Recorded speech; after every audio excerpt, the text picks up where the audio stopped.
الحمدللہ والصلاة والسلام علی رسول اللہ۔ بسم اللہ الرحمن الرحیم۔ یقیناً تمام سننے والے خیر و عافیت سے ہوں گے۔ اللہ رب العزت آپ سب کو دنیا اور آخرت کی کامیابی عطا فرمائے۔ آج کی ہماری حدیث کہ عید الفطر کے بعد 6 روزے رکھنا کیسا ہے۔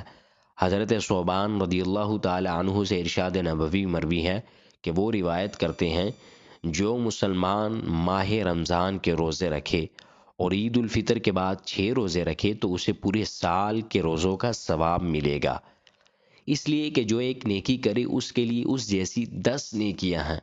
اب حدیث کے پیش نظر عید الفطر کے بعد 6 روزے رکھنا مستحب ہے۔ اس صورت میں پورے سال کے روزوں کا ثواب ملتا ہے۔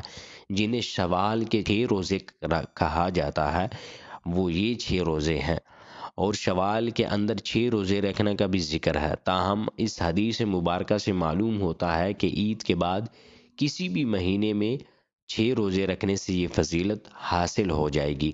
اللہ رب العزت ہمیں عبادت کرنے کی توفیق عطا فرمائے۔